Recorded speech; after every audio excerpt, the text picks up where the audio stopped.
Entrar directamente con nuestra invitada, la fiscal titular del Distrito Nacional, la magistrada Rosalba Ramos, porque hay muchos temas en el tapete que yo estoy segura que ustedes quieren conocer la opinión de la magistrada con relación a los últimos casos. Muchísimas gracias, magistrada, por aceptar una vez más nuestra invitación. Muchas gracias por la oportunidad y agradecida de poder estar aquí con ustedes para que podamos hablar de todo un poco de lo que ocurre aquí en el Distrito Nacional. El último caso es la sentencia de ayer del primer tribunal colegiado, ¿sí?, del Distrito Nacional, sobre el caso de el asesinato, la muerte de Duncan y el magistrado Alburquerque Comprés, que fue condenado a 12 años de prisión. El Ministerio Público había pedido 20 años. ¿Cómo se sienten con la decisión del tribunal y si van a apelar la decisión? Este caso se conoció en el tercer tribunal colegiado del Distrito Nacional. Tuvimos varias audiencias, pero algo que es importante señalar es que con menos de un año ya tenemos una sentencia. Creo que ya hemos tenido precedentes en ese sentido. Tuvimos el caso del ministro de Medio Ambiente, el señor Orlando Jorge Mera, que cuando fue asesinado también obtuvimos los 30 años antes de que se cumpliera el año de que el caso estuviera en el Distrito Nacional. Este caso ha sido un poco tortuoso, porque nosotros en principio la calificación jurídica que le otorgamos fue la de asesinato. La reflexión que se hizo en ese sentido de que era la calificación jurídica que realmente se ajustaba, era en vista de que en el momento que el señor, el vicealmirante fue a su vehículo, buscó un arma que era ilegal y fue a buscar y se devolvió, y no solamente eso, sino que volvió y se montó en el vehículo y salió a buscarlo. Entonces nosotros entendíamos que se configuraba el asesinato y por eso presentamos acusación. Sin embargo, la juez lo dejó como un homicidio, algo que también fue ratificado por el ¿Ustedes apelaron ese tema? Nosotros sí. Pedimos que en un momento de la litigación pedimos que se ampliara la acusación, que se le advirtiera, porque los hechos no eran nuevos, pero sí entendíamos que podía estar frente a un asesinato. Los jueces entendieron que dado que había habido una agresión, aunque no se configuraba lo que era la excusa legal de la provocación, que fue lo que la defensa quería que le fuera acogido, entendieron que era un homicidio y se pusieron de acuerdo con que era 12 años.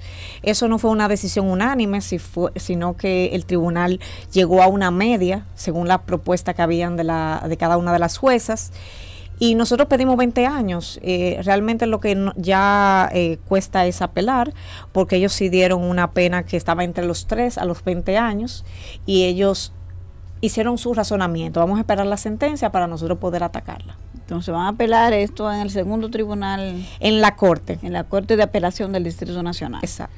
Bien.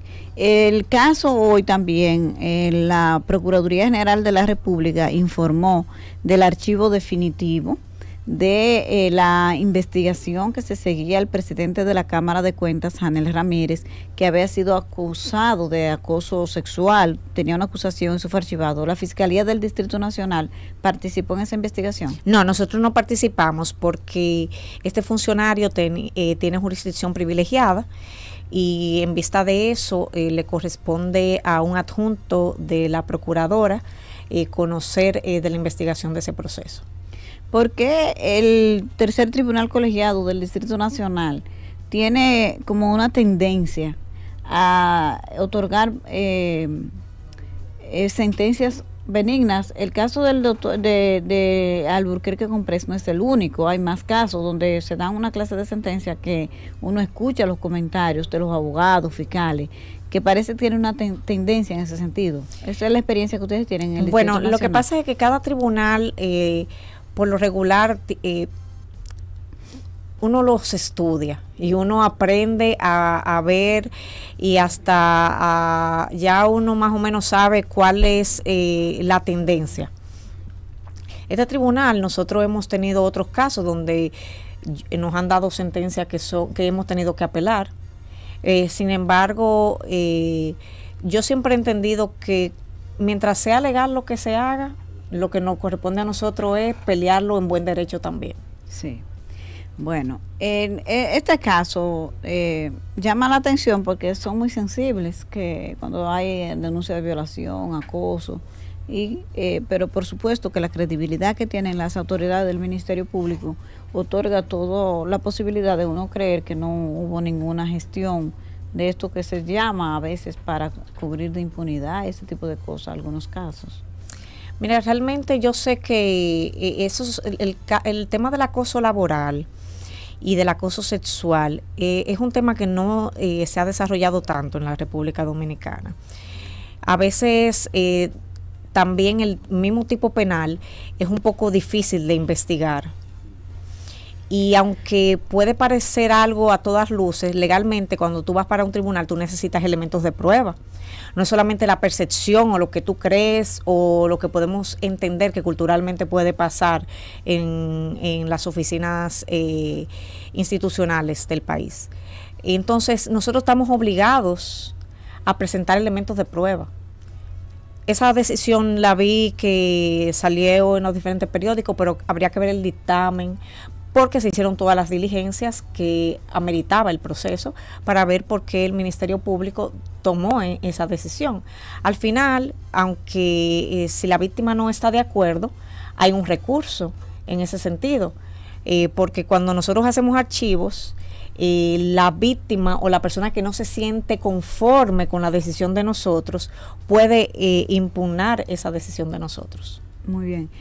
Hablando un poco de ese tema de las denuncias de acoso, generalmente las que llegan al Distrito Nacional proceden, las denuncias de acoso, de violación sexual, o hay muchas experiencias de casos que aunque parezcan evidentes, no se cuentan con las pruebas necesarias para llegar a un proceso que conlleve una condena, o si también en muchas ocasiones son utilizados estos temas para generar situaciones de manipulaciones y ese tipo de cosas. Lo que tiene que ver con los abusos sexuales, en todo, es un tema muy delicado. Es un tema que es muy difícil tú generalizar y tú decir que en todos los casos pasa o deja de pasar una cosa o la otra, y me explico. Es que es un tipo penal que ocurre solamente con 2 testigos. Y uno es parte interesada porque es el imputado y la otra parte también se puede decir que es parte interesada porque es la víctima. Entonces, de repente, tú necesitas corroborar con otros elementos, ahí viene el certificado médico, la evaluación psicológica, cuando hay veces que tú puedes tener hasta una cámara, porque cuando se da en el hogar ahora tendemos a tener muchos medios tecnológicos de apoyo en ese sentido, pero son casos que son difíciles de investigar. Yo creo que para mí, mi experiencia, le puedo decir que lo más difícil es investigar un incesto. Sí. Claro, porque un incesto tú tienes, el niño o la niña tiene un vínculo afectivo que es su mamá o es su papá. Entonces, él en principio dice, yo quiero contar lo que me pasó porque se siente mal con eso y va donde la psicóloga y todo, pero cuando él razona que por eso su mamá o su papá se van a quedar presos, por lo regular cambian de opinión. Ay, Dios mío. O no de opinión, lo que cambian es el discurso y la versión. Entonces, ¿cómo tú le dices a ese niño, óyeme, tú estás haciendo lo correcto de denunciar a tu papá o a tu mamá? Porque ahí entran las lealtades. Porque es muy difícil tú hablar con una niña de 12 años y tú explicarle que su papá la toque no está bien. Correcto, sí. Porque a veces ellas hasta lo justifican y dicen, no, es que me quiere enseñar. Yo he escuchado eso, yo he visto eso. Dios mío, magistrado. Y mira, ahora recuerdo un caso, cuando yo estaba en niño, niña y adolescente, un día me llegó un ginecólogo con su expareja. Y era un régimen de visita lo que estábamos discutiendo. Y la señora me dice, mire, yo no quiero que él vea a la niña porque él la toca de manera inadecuada y yo no quiero que la toque. Yo creía como que yo estaba, yo dije, no, pero... Esto no puede estar ocurriendo. Esto no puede estar ocurriendo, yo no lo puedo creer lo que está pasando. Entonces, el señor me dice, no, lo que pasa es que a la niña le gusta. Ay, Dios mío, magistrado. Entonces yo como entré como en un estado como de que enfrente de aquello estoy. ¿Qué es esto? Ahí yo hice la denuncia a delitos sexuales, comenzamos la investigación, suspendí el régimen de visita, pero después la mujer iba y me decía, ay no, ya yo no quiero denunciar. Y le dije, es que no fue usted que denunció, fui yo que denuncié. Y yo tengo el video, y ella incluso teníamos un video de la niña que lo había grabado la mamá, la niña diciendo que no le gustaba y que lo que le hacía el papá. Entonces, estamos hablando de que yo estaba frente a un ginecólogo. Ay, Dios mío, un profesional. Un profesional de la medicina, que no solamente es un médico general, sino que tiene una especialidad. Entonces, como que de repente, yo me sentía como que estaba en un universo paralelo, porque él me estaba diciendo que a la niña le gustaba, y yo quería Dios como mío, dar... como matarlo, No, ¿verdad? claro, no, dilo tú, para no decirlo yo. Wow. Entonces, son experiencias que tú dices, definitivamente tú estás frente a una mente enferma. Obviamente. Pero que eso jamás va a justificar que te toque a una niña de 5 años. Por Dios. Pero cuando usted trae el tema de la ginecología, por casualidad en la Fiscalía del Distrito Nacional han tenido denuncias de médicos ginecólogos que quizás tengan un tema de comportamiento inadecuado con pacientes y ese tipo de cosas. ¿Eso ha pasado? Sí, hemos tenido casos. ¿Ah, sí? Hemos tenido casos. Ahí, bueno, nosotros hemos tenido casos incluso hasta de psicólogos y psiquiatras que, aprovechando el tema de la terapia, han trascendido más allá de...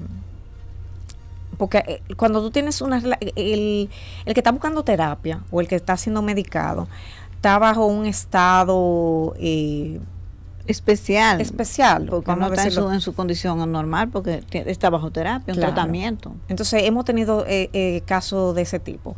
Oh, qué triste. Y la verdad es que es lamentable. ¿Y qué le pasa a eso? ¿Le retiran el exequatur, la titulación, lo inhabilitan para ejercer en esa área?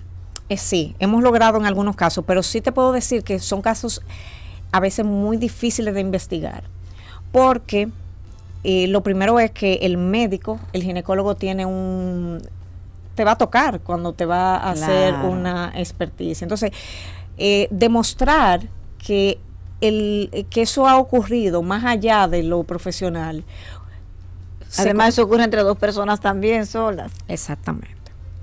Entonces, a veces tú no puedes hablar de generalidades en ese tipo de casos, porque tú no puedes estar, porque tenemos demasiados médicos que son excelentes, que son muy respetuosos, claro, y que tú por uno solo que esté haciendo daño no puede dañarle la reputación a todos los demás. No, claro, todas las mujeres hemos ido y no necesariamente ahí abundan tantos casos de ese tipo de denuncias, me imagino. Definitivamente que no, pero los hay, más de los que nos gustaría aceptar.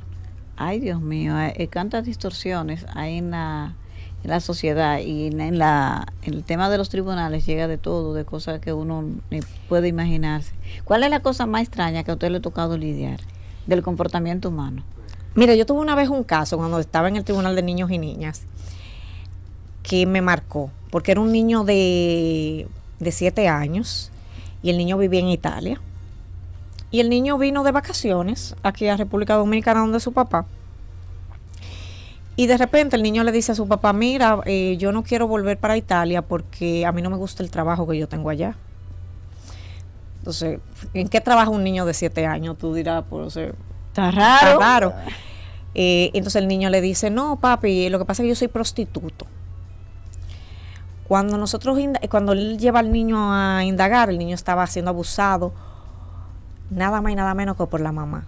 La mamá le daba una pastilla para estimularlo, como era un niño tan pequeño, y entonces ella tenía relaciones con él y lo ponía que tuviera relaciones con el hermano y con unas señoras que le pagaban a ella entre $100, 100 euros. Más o menos. Entonces, ese caso a mí me marcó mucho porque porque nosotros lo que hicimos fue que como la guarda se dio aquí, nosotros la revocamos. Ahí definitivamente que tengo que hablar del trabajo de la jueza, que esa magistrada conocía mucho la materia y pudo, por su conocimiento, ayudarnos a tener un fallo favorable de revocar esa custodia. ¿Y ella no fue sometida porque vivía en Italia? No, no podía porque los hechos ocurrieron en Italia. Entonces nosotros estábamos aquí fuera de... ¿Y esa señora está impune entonces? ¿Se quedó impune ese caso? Bueno, Italia nos demandó a nosotros pidiéndonos que devolviéramos el niño y nosotros fuimos a los tribunales y ganamos para no devolver el niño a Italia. Pero, ¿qué habrá pasado con ese niño? Son de las cosas que uno a veces se pregunta. Mira, ¿eso hace qué tiempo ya? No, ya él debe ser mayor de edad. Porque eso fue cuando usted estaba comenzando en el tribunal de niños y niñas. Hace ya un tiempecito, porque no tampoco me saquen cuenta. No, lo que pasa es que es pendiente el de la familia Rosario, ¿en qué va? En la familia Rosario. Tuvimos audiencia hoy. Eso es Johnny Puerto Real. A Johnny Puerto Real. ¿Otros 16 acusados? No, solamente son 4 acusados con él. Se le conoció, él pidió una revisión de su medida de coerción, pero sigue detenido. Ay, ese caso hoy ya tuvieron rueda de prensa, allá la familia.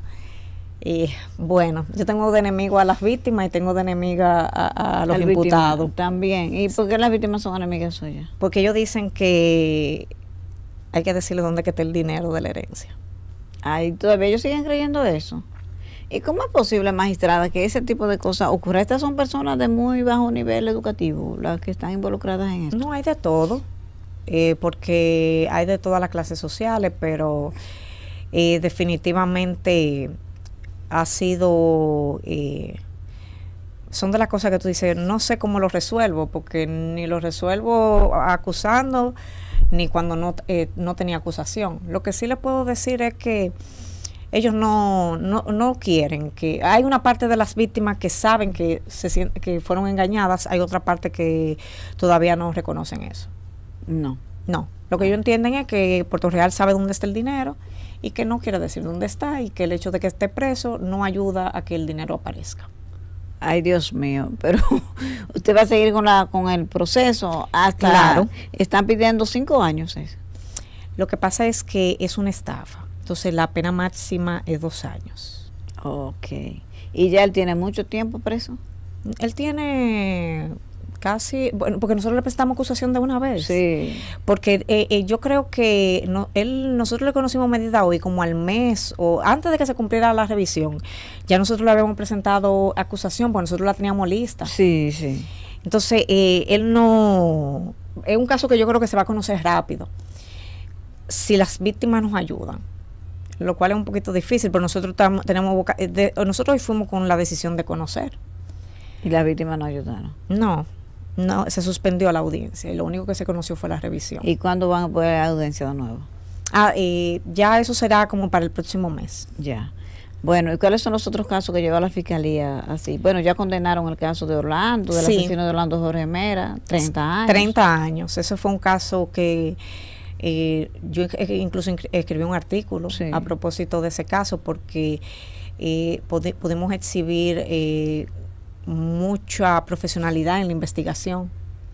Los fiscales realmente se esmeraron en esa acusación, y en la litigación también fue muy buena. Esos 30 años lo conocimos fue en 2 audiencias. Y hay que reconocerle también al sistema completo, porque hay que el engranaje, no solamente se trata de los fiscales y de la policía, también los jueces, claro, que gracias a ellos conocimos nuestro proceso rápido, sí, y que en menos de un año nosotros obtuvimos ya una sentencia, que esa es una de las cosas más importantes, tú darle una respuesta rápida, sea cual sea, pero una respuesta al ciudadano. Magistrada, el caso de la neurocientífica Elizabeth, que la fiscalía le pidió prisión preventiva. Aquí hay muchas críticas con relación al uso de esa medida de coerción de prisión preventiva. ¿Por qué el caso de ella era necesario? ¿Parece un exceso? No, nosotros no pedimos prisión preventiva, nosotros le pedimos prisión domiciliaria.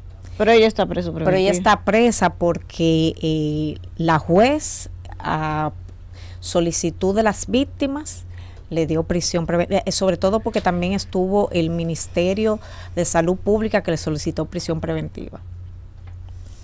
Nosotros entendíamos que ella podía presentarse con una medida distinta. Sí. Sobre todo porque ya nosotros teníamos todos los elementos de prueba que lo conseguimos en el allanamiento y que esas diligencias las podíamos hacer sin que ella lo obstaculice. Pero la juez tomó una decisión distinta, nosotros respetamos esa decisión de ella, pero el Ministerio Público no pidió prisión preventiva. Honestamente, ese caso no amerita esa. No, lo que pasa es que hay casos que son más fáciles que otros. Ella se presentó voluntariamente ante el Ministerio Público cuando nosotros quisimos interrogarla. Entonces, cuando nosotros le fuimos a pedir medidas, entendíamos que le podíamos pedir una prisión domiciliaria, porque ahí lo que íbamos a hacer era encargarnos de supervisar que ella estuviera en casa. Pero ya lo que el juez haya valorado, porque no estuve en la audiencia para ver qué pudo haber valorado, sí entiendo que tiene que ver con niños que tienen una condición especial, que eso es algo que a veces toca. Sí, eso duele mucho. Eso duele muchísimo. Cuando uno es padre, cuando uno es padre y cuando uno es madre, tú ves como alguien que está abusando en ese sentido. Para conseguirse un dinero. Y estamos hablando de que es determinante la terapia. Sí, claro. Porque un niño que no recibe terapia en el momento adecuado, eso le va a dejar secuela de por vida. Entonces, esas son cosas que pudo haber valorado la juez, que yo no se lo critico. ¿Cuántas víctimas han oficializado la denuncia en contra de ella? En aquel momento, como 9.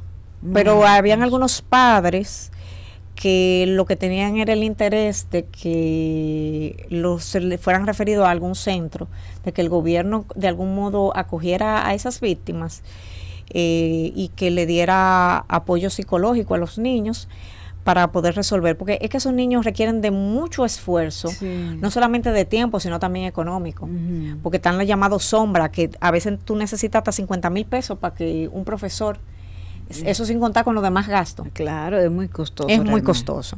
Bueno, y en el caso de ella, ¿qué tipo cuánto es que le corresponde en cuanto, si es penal? Sí, puede acarrear hasta 10 años de prisión. ¿Todavía el Ministerio Público no sabe cuánto va a pedir? No, porque estamos esperando que nos llegue la información para ver cuáles fueron los títulos adulterados y ver entonces al final cuál va a ser la calificación jurídica que se le va a presentar en el acto conclusivo.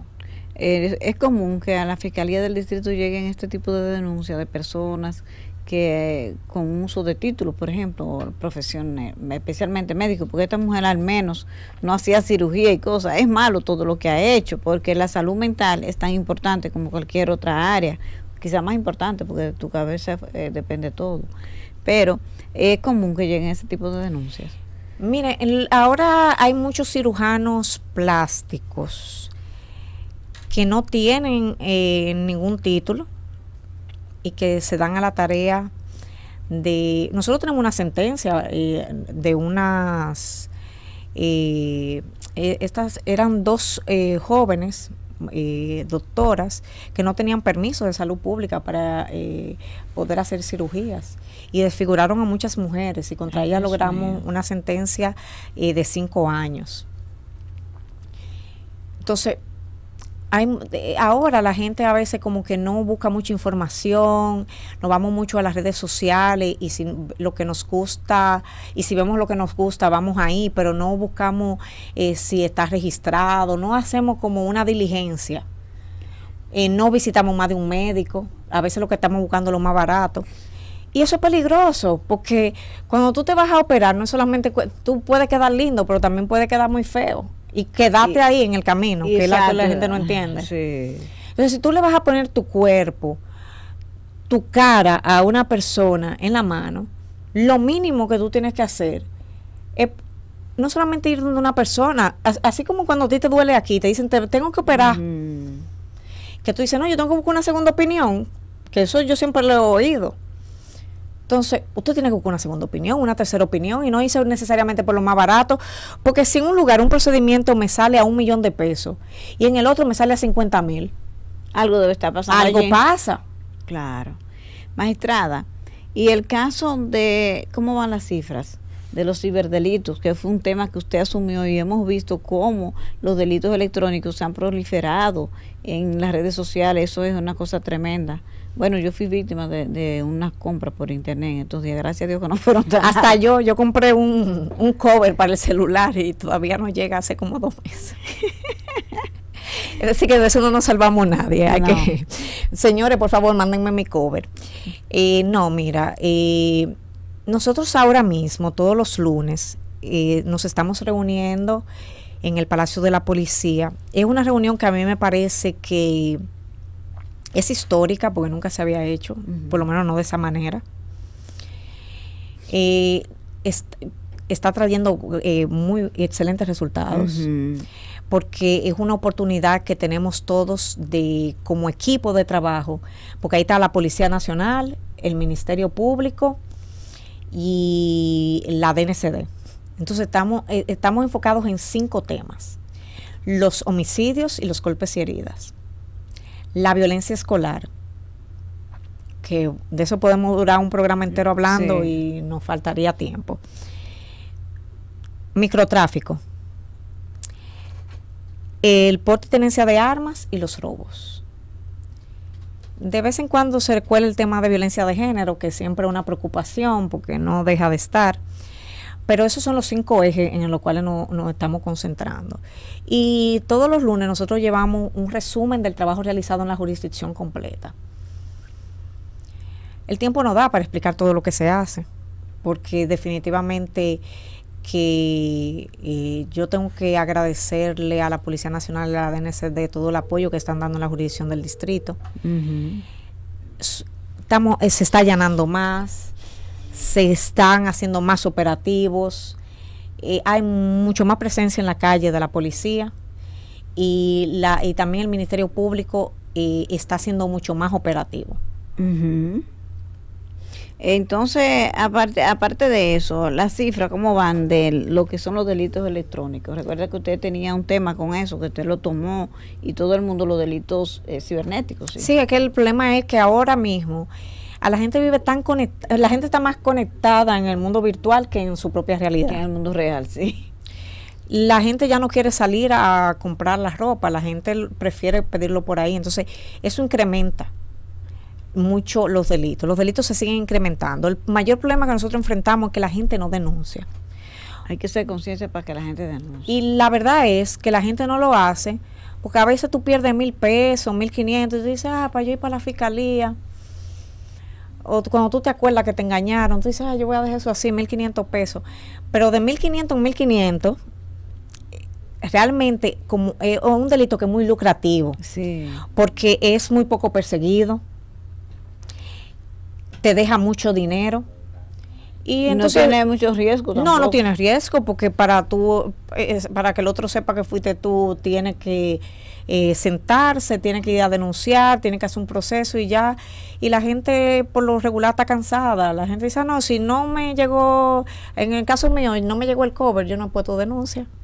A mí se me había olvidado, ahora fue que me acordé del cover, pero yo voy a poner la denuncia, voy a poner el ejemplo. Sí, definitivamente.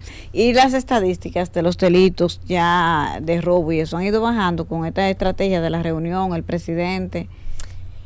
Nosotros ahí estamos participando 11 provincias. ¿Qué pasa? Los delincuentes, cuando tú sabes que tú le andas atrás, ellos se mudan y buscan donde... hacer fechorías, donde no se sientan perseguidos. Donde no se sientan perseguidos. Lo que hacen es que cambian de punto geográfico. Pero como estamos ahora unidas las provincias más grandes y donde hay más delitos, eso está trayendo como consecuencia que he tenido algunos que hemos estado buscando prófugos que se han presentado de manera voluntaria. Oye. Que dicen que me están buscando y yo estoy aquí, yo quiero saber, y van con su abogado. Y realmente la policía está haciendo un gran trabajo con una plataforma que es la plataforma Tadeo. Y a mí me están llegando diario 15 prófugos. Que a veces hay que depurarlo porque realmente aparecen prófugos en el sistema, pero cuando tú lo buscas ya el tema no está pendiente. Pero entre esos 15 habían muchos que no se habían presentado, que tienen casos abiertos, y lo que hacemos es que lo presentamos ante el juez y le decimos, usted tiene una medida que aunque no es prisión, usted se tiene que presentar, porque lo que pasa es que la gente aquí, cuando tú le das una medida distinta a la prisión preventiva, dice, ay, no, ya me dieron la libertad. Y como que no entienden que hay otro proceso. Ay, Dios mío, con su anuencia vamos a ir a 7:40 minutos. Estamos de regreso en Buenas noches. Buena suerte por CDN 92.5, la 89.7 para la zona norte del país, la 89.9 desde Punta Cana y desde cualquier parte del mundo, cdnradio.com.do. Vamos a seguir conversando con la fiscal titular del Distrito Nacional, Rosalba Ramos. Vamos a hablar un poco del tema de los feminicidios, las estadísticas de las denuncias, cómo van eso y la estrategia en este año ha habido mucho feminicidio y el caso de San Juan, que fue el papá que mató a la muchacha, que eso parece que había un tema de abuso también ahí. Nosotros tuvimos un caso muy feo hace unos días, que fue de un papá que mató, bueno, un padrastro, sí, que mató a una niña como de 12, 13 años. Sí, que la violaba también. Sí, y lo peor del caso fue que incluso creo como en un momento lo entrevistaron y él dijo que la culpa era de la mamá, porque todavía no se cansa. Le mata a la muchacha y encima la quiere responsabilizar, donde ya uno se pregunta hasta dónde puede llegar la maldad de un ser humano. Nosotros, el problema principal que tenemos con los feminicidios es la falta de denuncia. Yo sé que a veces nada más vemos lo que falta en el país, pero tenemos que estar conscientes de que han habido grandes avances en cuanto al tema de justicia con lo que tiene que ver con los feminicidios. Anteriormente, antes de la ley 2497, un hombre te mataba porque entendía que tú le estabas siendo infiel y eso se entendía como una excusa. Sí, para que tú era una razón, una justificación. Entonces, el 97 está ahí mismo. Está muy cerca como para que nosotros no podamos ver los grandes avances que hemos tenido. Sí. Otra cosa es que en el país ha habido un interés realmente mayúsculo de que nos preparemos desde el Ministerio Público para poderle dar el trato que merecen estas mujeres y que merecen también los niños y niñas que están en medio de esta dinámica familiar que es bastante tóxica. Y las casas de acogidas que desde el Ministerio de la Mujer nos dan apoyo a nosotras para que cuando nosotros necesitamos colocar a una mujer en un lugar seguro, tenemos dónde. Entonces, eso era algo que tú hablabas hace 20 años que no existía. Tú tenías el deseo de ayudar a una mujer, pero tú no tenías las herramientas. Y ahora, sin embargo, contamos con muchas cosas. ¿Que nos falta por avanzar? Claro, siempre va a haber. Sí. Siempre hay muchas áreas de mejora. Sin embargo, hay que reconocer también el trabajo que están haciendo las autoridades. Yo respeto mucho a las fiscales que trabajan este tema a nivel del país. Es un tema que yo lo llegué a trabajar durante un tiempo, conocí muchos casos en litigación, pero les puedo decir, la investigación de un caso de violencia, también el fiscal lleva una carga emocional muy fuerte, porque tú ver ese sufrimiento de esas mujeres y que muchas veces ellas no quieren salir de ahí. Por no decirte que cuando nosotros vamos al tribunal, siempre la víctima está en contra de nosotros. Eso es un % muy bajito que sigue hasta el final con nosotros. Entonces nosotros tenemos que luchar hasta el juicio de fondo, nosotras totalmente solas. Y eso nos ha causado muchos problemas porque hay una política de no conciliación en esos casos. Y sabemos el por qué, porque es que la conciliación se tiene que dar entre partes iguales, claro. Y en este caso no hay igualdad. Pero también nosotros tenemos una realidad desde la parte operativa del Ministerio Público, de que cuando la víctima dice que no va, y cuando dice que no va que no quiere, aunque nosotros tengamos otros elementos de prueba, a veces se hace muy difícil que el juez falle a favor de nosotros. Y a veces le puede dar la prisión, pero le puede dar la condena, pero se la da en libertad. Oh, por Dios. así no. Estos casos donde hay una y otra denuncia de víctimas, ¿cuál es la falla que hay desde el punto de vista de la autoridad? Que son muertes evitables, dice uno, porque la mente humana es incontrolable, nadie puede saber lo que un ser humano con una enfermedad mental pueda estar planeando, pero ocurre y ocurre con frecuencia. El 80% de los feminicidios no tenían denuncia previa. Pero hay un 20%. Hay un 20% que sí, pero ¿qué es lo que pasa? Tú no puedes ir a un tribunal y decirle, yo creo que la va a matar. No. Por eso digo, lo difícil es difícil para nosotros. O sea, ¿qué nosotros sí hacemos? Lo mandamos al Centro Conductual para Hombres. Hemos tenido muy buenos resultados con el Centro Conductual para Hombres. Porque el Centro Conductual para Hombres tiene más de una década funcionando. Y los hombres que pasan por ahí no matan a las mujeres. Ahora, yo lo que he visto es que la violencia física pasa a ser psicológica. Es decir, que no es que deja de ser un agresor 100%. Ah, sí. Sino que traslada la violencia del plano físico al emocional. Entonces, ese es el resultado. O sea, evitamos que este individuo que tiene una vocación violenta de quitarle la vida a su pareja porque se siente con ese derecho.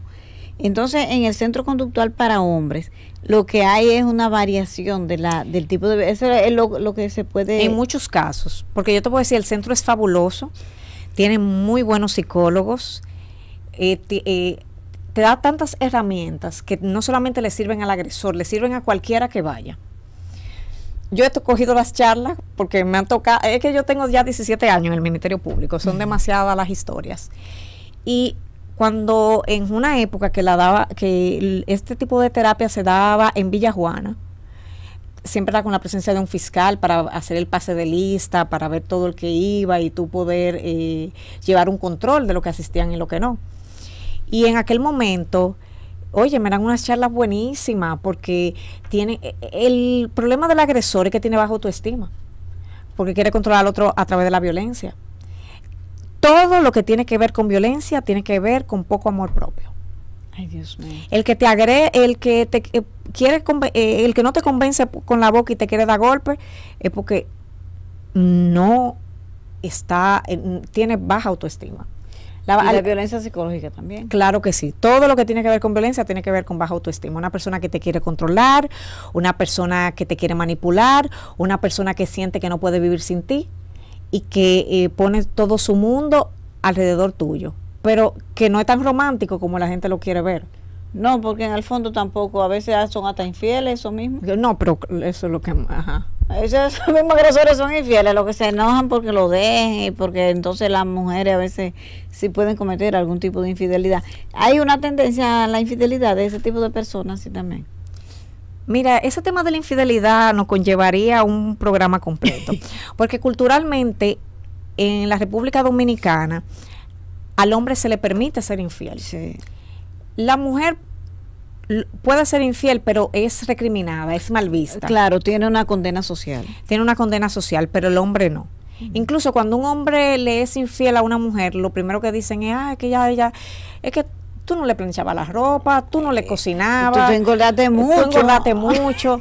Tú no te estabas cambiando, pero eso te lo justifica. Pero cuando tú lo ves a él, tú ves que él tiene su barriguita cervecera, es decir, que tampoco es que él también está tampoco gordito, se ve tan bien. Ni tampoco se ve tan bien. Y al final se busca como una justificación. Sí. Cuando lo que está mal hecho debe estar mal hecho, no importa si tú eres hombre o mujer. Claro. Porque es que no pueden haber cosas que yo pueda hacer como mujer y que tú no puedas hacer. Claro. Desde su punto de vista, usted hablaba de los avances institucionales que hemos tenido y yo creo que aquí no hay duda del interés de las autoridades pasadas y de las presentes de combatir este flagelo de los feminicidios y del empoderamiento social también, eso no hay duda. ¿Qué nos falta entonces para avanzar hacia una cultura menos agresora hacia la mujer y para que no nos lleguen estas malas noticias de que un hombre mató a una mujer solamente por es que no solamente se trata de del Ministerio Público, porque cuando el caso llega a mí, ya la agresión está dada. Claro. No puede llegar con que yo creo que tú me vas a agredir, porque entonces no ha ocurrido nada y nosotros, aunque tenemos un papel de prevención, no está llamado a ser judicializado ese papel que nosotros hacemos. ¿Qué yo hago como prevención? Yo doy charlas, damos orientación a toda la ciudadanía, pero tú no puedes ir a decir, yo creo que me van a agredir. Eso es imposible. Como el caso de la comunicadora Tamara, que porque hubo una agresión ahí. No, pero es que ahí no es que ahí hubo una agresión y el caso está abierto. Sí. A él le variaron la medida, que era de prisión preventiva a prisión domiciliaria, pero nosotros tenemos un caso que vamos, ya cuando depositemos el acto conclusivo vamos a ver cuál que tenemos en ese momento. Pero es que el problema de la violencia es que no podemos creer que todas las soluciones están en el Ministerio Público. No, de ninguna manera. Cuando una mujer la matan, la familia por lo regular dice, yo sabía que la iba a matar. Nosotros sabíamos que la maltrataba, pero nadie denuncia porque se sigue entendiendo que ese es un problema privado. Nosotros tenemos Línea Vida, donde tú puedes denunciar de manera anónima. Entonces el Ministerio Público hace la investigación a partir de ahí. Claro, podemos hacer la investigación, pero es muy difícil para nosotros adivinar que hay una mujer maltratada en la calle 5 del sector X. Nosotros necesitamos información para poder investigar. Sí, porque a veces es muy fácil, uno escucha mucho a la gente hacer juicios, enjuiciar a las autoridades. Ay, mira, hay este caso, el otro. Es verdad que eso ocurre, magistrada, pero también es cierto que hay muchos casos donde uno ve que la víctima ha tenido muchas denuncias y de todas maneras termina. El caso de una chica que nosotros conocíamos aquí en la empresa, ese caso él fue denunciado y es verdad que a veces las víctimas se echan para atrás lo que sea, pero el caso estaba en conocimiento del nivel de violencia que un individuo tenía en su cabeza, queda evidenciado. Ese fue el caso de San Pedro también, creo, que la fiscal recientemente fue excluida del Ministerio Público porque fue evidente, entonces hay fallas también en el sistema. No, es que siempre van a haber fallas, porque donde hay seres humanos siempre hay oportunidad de mejora, porque nosotros de por sí nos equivocamos. Si no reconocemos que hay falla, no vamos a mejorar. Pero también lo que es un punto que a todos nos preocupa. Nosotros no tenemos, yo no tengo una semana donde no se trata el tema de violencia de género, donde no se instruya con relación a que se den charlas, donde donde la misma procuradora emite opiniones con relación a ayudar en ese tema, que si nosotros, desde que nosotros gritamos que necesitamos algo en la unidad de violencia, aparece. O por lo menos se te llama, vamos a ver, espérate, que tenemos que salirlo a buscar, porque es un tema que nos preocupa a todos. Entonces, si no fuera importante, no nos preocupara. Sí, ciertamente, las preocupaciones están, siempre ha habido debilidades, como usted dice.